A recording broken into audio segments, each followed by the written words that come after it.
Let's dive into one of the most intense and emotionally charged cases from Judge Judy's courtroom, where a broken engagement spirals into a bitter custody battle. It all starts simply enough. The plaintiff, Mr. Benson, is in court to get back his engagement rings from his ex. Judge Judy, straight to the point as always, confirms the defendant is ready to return them. Bird hands them over, and just like that, one part of the dispute is settled. But that was just the calm before the storm. Mr. Benson then claims his ex owes him money for credit card bills. He explains he let her use his MasterCard when she went to visit her sister. Judge Judy asks for the details, but when he mentions the purchases, were from March 2015. She immediately dismisses it as too far in the past. She's not interested in old debts. It seems like a simple financial case, but then Mr. Benson drops a bombshell. He pulls out court papers and pleads with Judge Judy for help, saying he hasn't seen his son since September 25th. This is where the case takes a dramatic turn. Judge Judy has to explain that her court doesn't have the jurisdiction to handle child visitation orders.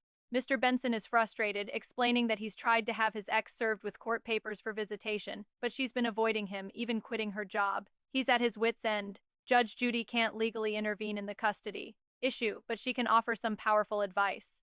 Drawing on her decades of experience in family court, she turns her attention to the defendant, the mother of their 10-month-old child. She asks, "Do you have a son together?" The defendant confirms. Judge Judy then establishes a crucial fact. When they were together, the defendant worked on Saturdays, and who took care of the baby?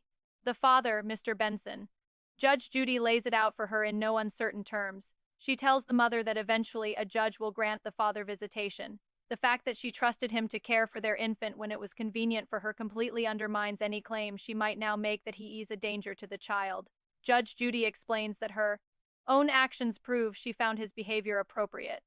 She says it's going to be a very hard, uphill battle for you to say, "You can't see him now because now he's dangerous, now that it's no longer convenient for you." She delivers a powerful monologue about parental responsibility. She reminds them both that their personal feelings for each other are irrelevant. They made a child together, and that child has a right to have both parents in his life. She emphasizes that it's wrong for one parent to deprive a child of the other, simply because the adults don't get along anymore. She looks directly at the mother and says, "Your son has a right to have the input of both parents, and you picked him." It's a sobering reminder that their choices have lasting consequences for their son. Despite Judge Judy's clear explanation of the law and her stern advice, the emotions in the courtroom are still running high. Mr. Benson interrupts, expressing his frustration with trying to serve papers to someone he calls a liar and a manipulator. Then the defendant fires back, claiming she left because he put his hands on her and their son. The courtroom descends into chaos as they start shouting over each other.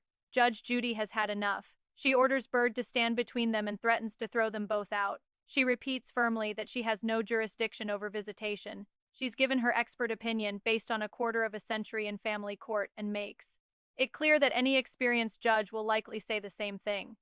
The message is clear. Using a child as a pawn in a relationship dispute is not acceptable. She tells Mr. Benson his next step is to hire a professional process server to get the papers served. With the custody issue addressed as much as it can be in her court, Judge Judy moves on to the remaining property disputes. There's a tablet. The plaintiff says she stole it. She denies it.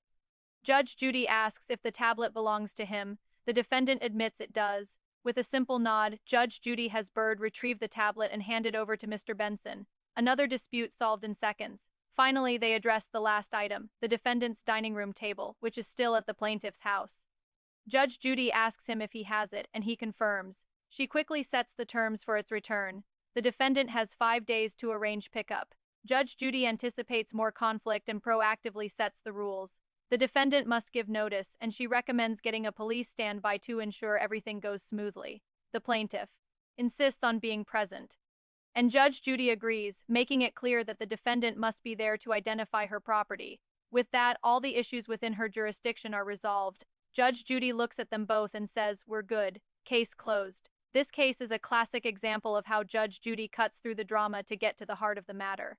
While she couldn't solve their biggest problem, the custody of their child, she provided invaluable, no-nonsense advice and a stark reality check. She masterfully handled the property claims, returning what was rightfully owned and setting clear, enforceable rules for the rest. It's a powerful reminder that while emotions run high, the law and common sense must prevail. Especially when a child's well-being is at stake. What did you think of her advice to the mother? Let me know in the comments below. Thanks for watching, and don't forget to subscribe for more courtroom analysis.